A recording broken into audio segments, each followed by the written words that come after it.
kiwi fruits, fresh juices, bacon and eggs, 4 different kinds of Swiss breads.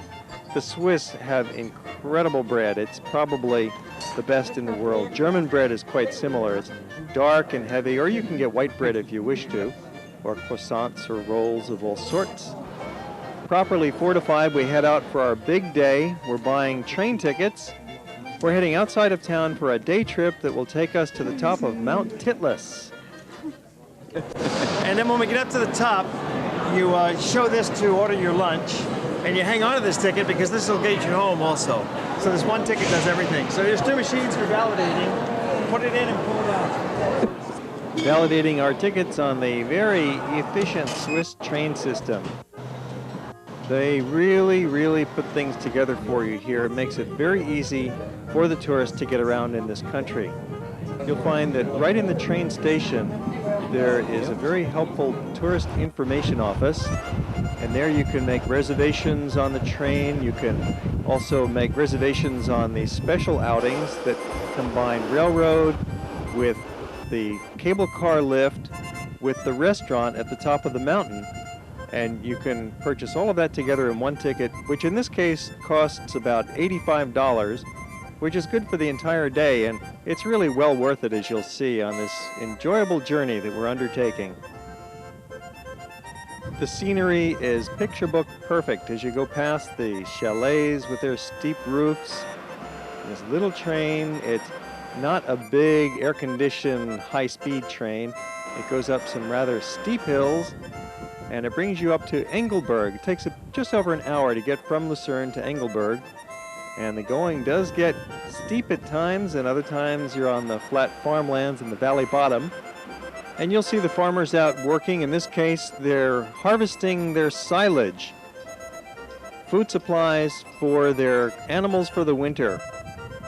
One of the main crops in Switzerland is grass, and it's harvested and stored for the winter, and this feeds the cows and goats and other farm animals and keeps them going all winter long. The tracks get occasionally so steep that you can almost walk with your nose to the ground. It's called a rack railroad because occasionally during the steep portions the train is pulled along by a chain that's beneath the tracks. There's a whole variety of textures of scenery and landscape as you travel from Lucerne, the 1-hour train ride, to Engelberg, including several gorgeous lakes. There's waterfalls, you'll pass streams, you'll pass a dozen little villages, some of them containing just a few farmhouses, and then you arrive in Engelberg and walk over to the cable car lift. It's about a 1/4 mile walk, very accessible, very easy to get there. There you show your ticket and get a ticket for the cable car lift and proceed on up the mountain. Although it's not quite as simple as it sounds, because there are 3 different cable cars that you have to take to finally reach the top. After all, we're going up to about 10,000 feet in elevation. It's quite a journey, but you can trust yourself in the hands of Swiss engineers. These cars are very safe and very comfortable and reliable. The cable car journey takes you through many changes of scenery, from the green valley bottom up the steep forested slopes to the high alpine glacier regions that are awaiting you at the top. It's the view we've come for, and it's the view that you'll get. And there's never crowds up here. We've never had to wait on any kind of a long line to get on the lift. See the contented cows down below in their pastures, bells clinking away. These pictures were taken during the month of September, and then in a month or two, the cows will be coming down from their summer slopes down to the valley bottoms to live in their barns and fields for the rest of the winter. Changing cable cars, changing gondolas to the next one, making sure we've got film in the camera so that we can get all these pictures that our mind is grasping. It's easy to get on and off the cable cars. They slow down and you just step off and you walk along to the next lift and step into the next cable car, and each one is slightly different. The first leg we started in those smaller cars that seat 4 people sitting down. The second leg is in this larger car, which is like a greenhouse surrounded by these beautiful picture windows. And you stand up. There's a few seats in the end, but you stand up and enjoy the view out these big windows. You'll see streams being born as the water melts out from the lower edge of the glaciers. Then we change cable cars once again for our third and final journey to the top. Now we've arrived at the glacier peaks in a cable car that looks like a flying saucer. It rotates as you go up, so everybody gets a good view. Now, there's about 3 or 4 things you want to do while we're up here. The main thing is to walk out here into the snowfield. No, that's not the main thing. That's why we've come here, to go out in the snow. Okay, that's one thing. Another is the ice tunnel. And you walk right along this walkway into an ice tunnel. It's very beautiful. That's 2 things. And then there's an observation deck up top. And from that you can see a little bit of a view in all directions.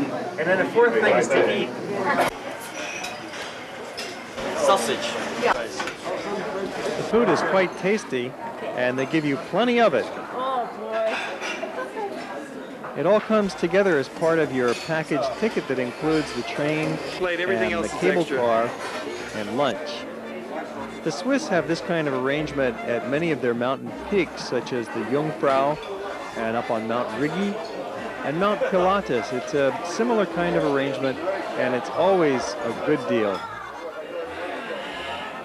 It's a civilized form of mountain climbing where you're delivered to the peak by mechanical devices that are quite comfortable. You're fed delicious food. You can sit and talk to your friends and warm up before tackling the outdoor experience. Onto the glacier. As you can see, it's quite a novelty for people from Hawaii. When you come to Switzerland, when you come to Lucerne, it's nice and warm down in town, as we saw yesterday. But you can ride the train up to Titlis. You go to Engelberg, and then you get on the cable car, and you end up on the top of a mountain. It's 10,000 feet high, and even in the summertime, there's snow. It's a glacier. We visit Lucerne 2 times a year in our tours of Europe with people from Hawaii. In the month of June, it's a little warmer up here, but still there's snow and the glacier is always there. And in September, as we are now, it's a little bit nippier, but it's comfortable enough if you have a jacket and maybe a sweater. Feels good. Maybe do a little jogging to warm up. Have a snowball fight while you're at it. And of course, get your picture taken. Well, here we are up on the top of the mountain. We've conquered Mount Titlis. It's a little cold. It's actually snowing. It's September. Back home, you might be on the beach, but here we're in the snowfield, making snowmen and having snowball fights. It's cold. It's about 40 degrees up here. But even at 40 degrees, it's really not a bitter cold. It's quite manageable, and most of us are able to pull themselves out of that warm, comfortable restaurant and at least take a short stroll out here on the glacier. We've got about an hour of free time to look around. We can go up to the observation deck, look at the little museum exhibits, and take a walk through the ice tunnel. This is quite a novelty that they've carved out for the visitors to just take a stroll through the inside of the glacier. You'll see some blue ice that's 1,000 years old. You should hurry up and get here while you can, though, because they do say the glaciers of Switzerland are gradually disappearing with global warming. It's an alarming trend, and the climatologists have noticed the glaciers are only about half as pervasive as they used to be 50 years ago. But we've enjoyed our experience at the glacier at the mountaintop, and now it's time to come back down and enjoy more of the views in reverse.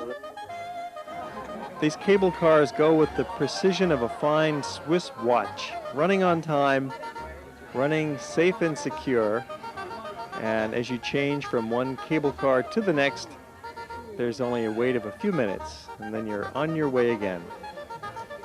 Another little stream forming at the glacier's edge, cascading down to alpine lakes, and then down into the valley meadows and the rivers, and finally traveling through the country and heading north to the North Sea.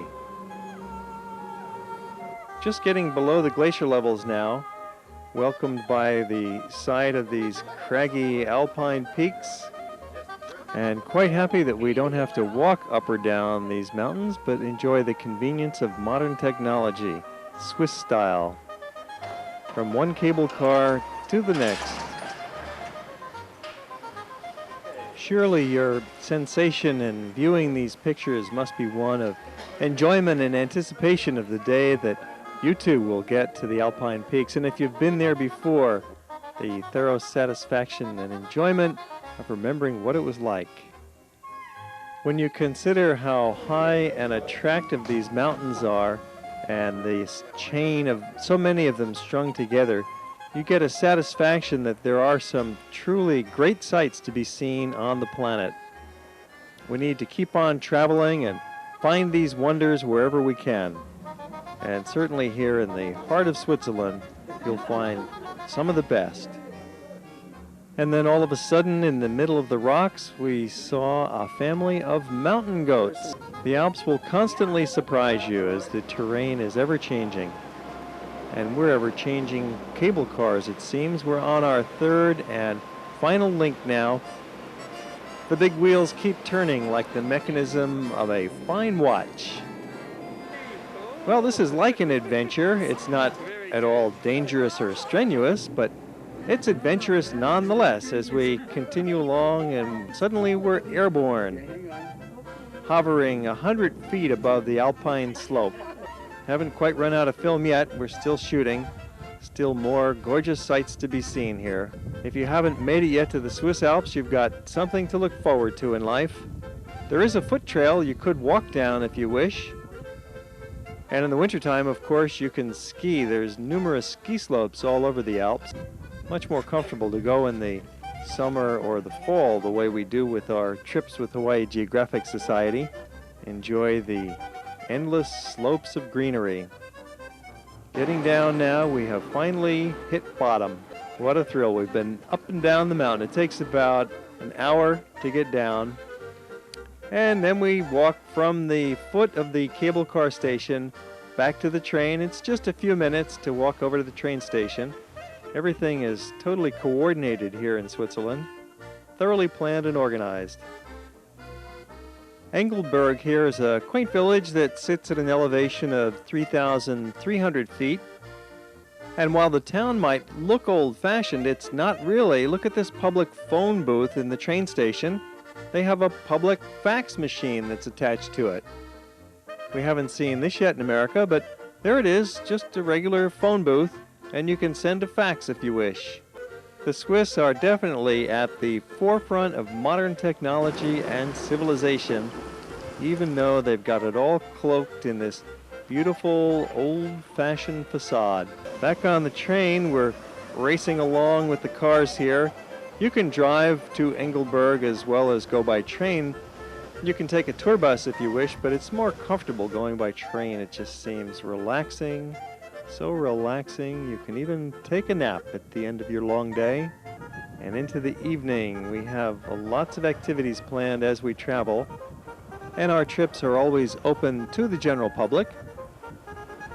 We spend 3 days in Lucerne on the tour, which gives us several days to see the countryside and ride the railroads. You could go all the way to Bern or up to Interlaken or to the Jungfrau, or most especially to Titlis. It's been quite a nice adventure.